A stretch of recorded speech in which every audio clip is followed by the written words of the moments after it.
మా మిత్రులు మీకు జడ్జి గారు ఆయన చాలా ఆవేశంగా ఒక మెసేజ్ పెట్టారు. సడన్గా ఇలా యుద్ధాన్ని ఆపేయడం ఏమిటి, మోదీ గారు ఇలా చెయ్యకూడదు కదా, ఎందుకంటే పాకిస్తాన్ అంతు చూడాలి, వాళ్ళ మూలాల్లోకి వెళ్ళి కొట్టాలి అని కదా అనుకున్నాము, సడన్గా ఏమిటి అనేది ఒక పెద్ద ప్రశ్న. నేను మెయిన్గా ఇలా ఎందుకు వీడియో చేస్తున్నానంటే ఏదో ఒక రకంగా నేను బద్రీనాథ్ నుంచి హరిద్వార్ వచ్చానండి. హెల్త్ బాగాలేదు, ఎందుకో తెలియలేదు, విచిత్రమైన పరిస్థితులు, ఎప్పుడు ఇలాంటి వర్షాలు చూడలేదు, ఎన్నోసార్లు వెళ్ళాం కానీ ఇంతంత వర్షాలు చూడలేదు. సో ఇప్పుడు విషయానికి వస్తే మనము ఎందుకు ఈ సీజ్ ఫైర్కి ఒప్పుకున్నాము, కారణాలు చూడాలి. ఇందులో చాలా ముఖ్యమైన కారణం అండి. ప్రాబబ్లీ మిగతా టీవీ ఛానల్స్ లేదా అనాలిసిస్లో వీళ్ళు మీకు చెప్పారో లేదో, కిరానా హిల్స్ అని చెప్పి ఒక సైట్ అండి. ఇక్కడ ఒక ఎయిర్ బేస్. మనం ఏం చేసాము, ఏకంగా బ్రహ్మోస్ వాడాం. ఇప్పుడు బ్రహ్మోస్ వాడడము అంటే 34 కోట్ల రూపాయలు. ఒక్కసారి మీరు బ్రహ్మోస్ని వాడుతున్నారు ఈ మిజైల్ అంటే మీకు అయ్యే ఖర్చు 34 కోట్లు. ఇదేం చిన్న అమౌంట్ కాదు. సో అలాంటిది ఒక ఎయిర్ బేస్ మీద బ్రహ్మోస్ వెళ్ళి కొట్టింది. మనకి ఏమిటి ఆనందం అంటే ఉత్తరప్రదేశ్లో తయారైన బ్రహ్మోస్ ప్రపంచంలో నంబర్ 1 మిజైల్ సిస్టము.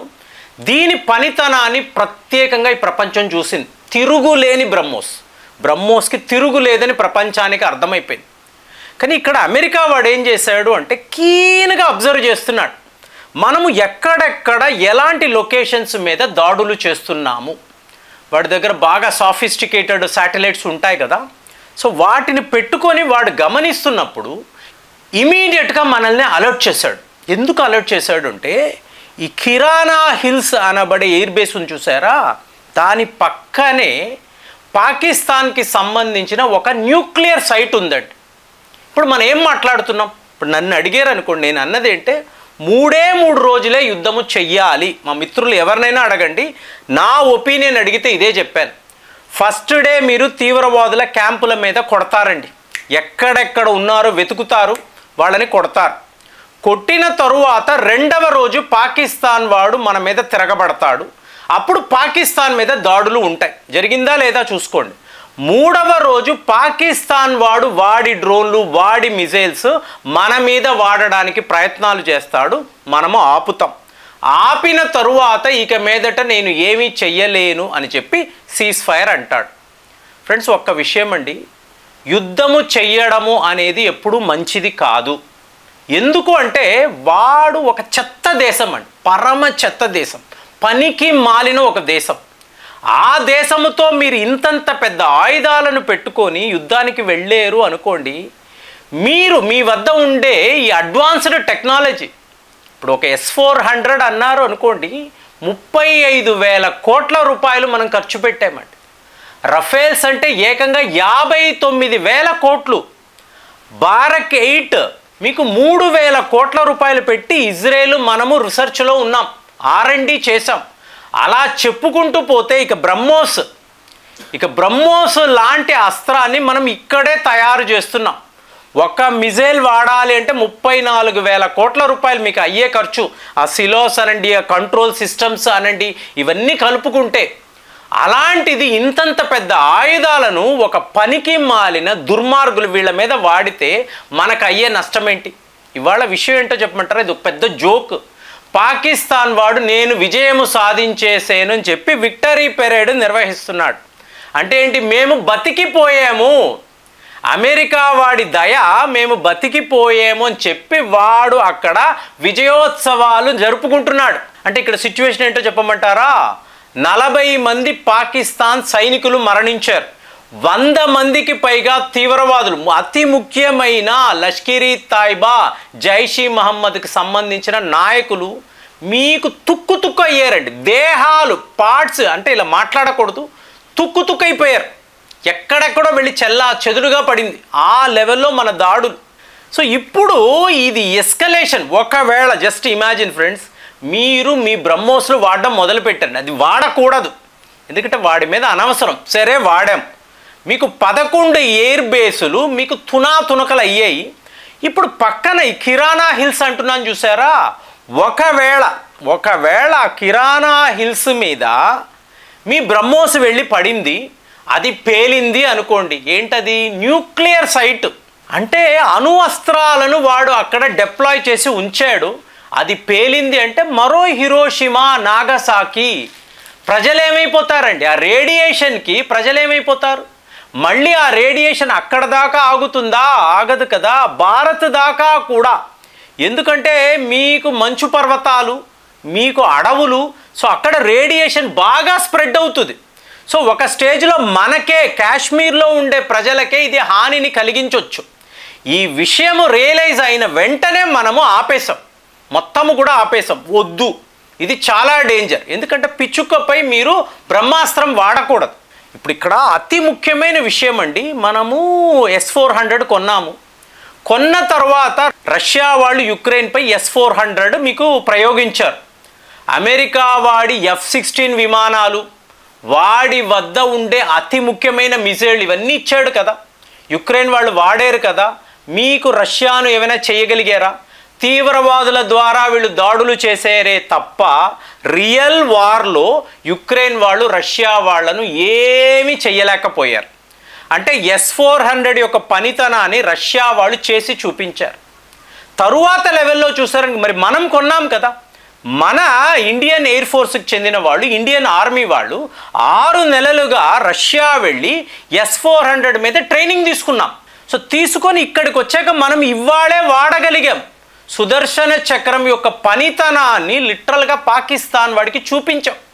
ప్రపంచంలో అమెరికా ఆయుధాలే అయినా కూడా S-400 ముందు నిలబడదు అనేది క్లియర్గా ప్రపంచానికి. అంటే మన దగ్గర ఆయుధాలను చూడండి, S-400 అంటున్నాం, బ్రహ్మోస్ అంటున్నాం, Rafales, Akash Sam systems, Barack 8 ఎలాంటి అస్త్రాలు ఉన్నాయో చూడండి.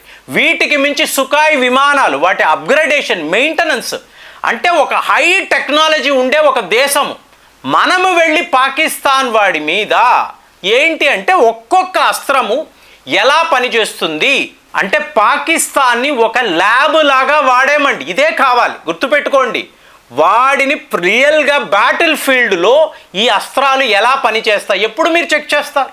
సో ఇవాళ S-400 ఎలా పనిచేస్తుందో చూసాము, మన బ్రహ్మోస్ యొక్క శక్తి ఏంటో ప్రపంచానికి చూపించాము. అలాగే మన రఫేల్ విమానాలు ఎలా పనిచేస్తాయి. ఇవాళ అందరూ చైనా వాడి 5th జనరేషన్ ఇవన్నీ మాట్లాడుతున్నారు. రఫేల్ విమానాలు మీకు time tested the great fighter jets అండి, ఎన్నో యుద్ధాల్లో పాలు పంచుకున్నాయి. వాటిని ఇవాళ మనము చేసి చూపించగలిగాం. లిటరల్గా పాకిస్తాన్ ఇంకొక 4 రోజులు ఉంటే పాకిస్తాన్లో ఒక ఎయిర్ బేస్ కూడా మిగలదండి. వాడి యొక్క ఎయిర్ డిఫెన్స్ సిస్టమ్స్ అనేవి ఉండవండి. 11 ఎయిర్ బేస్లను మనం కొట్టాం. ఇంకా యుద్ధం అంటే నేను ఒకటే చెప్పగలను ఫ్రెండ్స్, ఇది ఆగదండి. ఈ యుద్ధం అయితే ఆగదు. మీకు సీజ్ ఫైర్ అన్నారు, ఇమీడియట్గా వాళ్ళు డ్రోన్లు వాడారు. సో మనము మళ్ళీ LOC వద్ద ఎవరెవరు ఉన్నారు ఈ సైనికులు, తీవ్రవాదులు, వీళ్ళని మీద విరుచుకుపడ్డాము.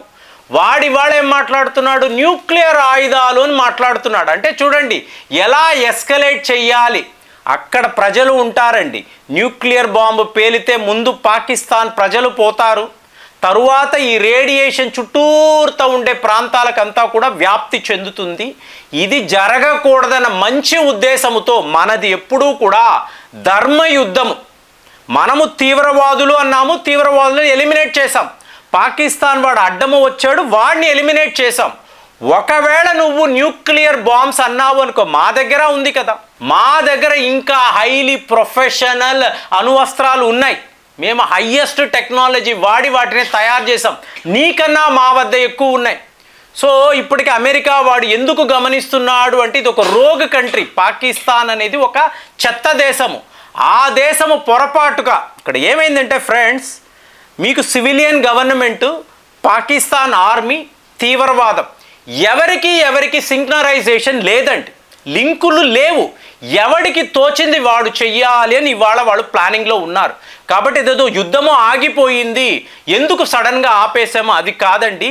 కిరాణా హిల్స్ అనబడి ఒకే ఒక విషయం, మన బ్రహ్మోస్ వెళ్ళి అక్కడ పడడము, వాళ్ళని కొట్టడము, రేపు ఇది న్యూక్లియర్ బాంబు కింద పేలింది అంటే లక్షల మంది ప్రజలు పోతారు కదా అన్న ఒకే ఉద్దేశంతోనే మనం దీన్ని ఆపేము. మరి మీకు ఇన్ఫర్మేషన్ వచ్చిందో లేదో నాకు తెలియదు. నాకు వచ్చిన ఆథెంటిక్ ఇన్ఫర్మేషన్ ప్రకారము దీనివల్లే అంటే మనము చెయ్యాల్సిన డ్యామేజ్ చేసేసామండి. ఫర్దర్గా మనం ఏ అస్త్రాలు వాడినా కూడా మనకు వేల కోట్లలో నష్టము జరుగుతుంది. అలాంటి ఒక పిచ్చి దేశము, దిక్కుమాలిన దేశం మీద ఇంతంత ఖర్చు పెట్టడం అనేది వేస్ట్. ఎవరైనా అలాగే ఆలోచిస్తారు. కాబట్టే మనం ఆగేము. కానీ యుద్ధం అయితే ఆగదండి.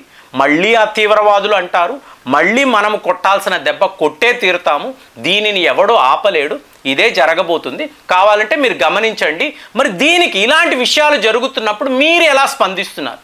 ఇదంతా ఏమిటి అంటే, పాకిస్తాన్ ఒక టెర్రరిస్ట్ కంట్రీ. ఆ దేశం ఈ భూమి మీద ఉండకూడదు, అందరికీ తెలుసు. ఆ పని కూడా త్వరలోనే జరుగుతుందనేదే నా అభిప్రాయం. మరి మీకేమనిపిస్తుంది? కామెంట్స్లో రాయండి. మళ్ళీ వచ్చే వీడియోలో కలుద్దాం. జై హింద్.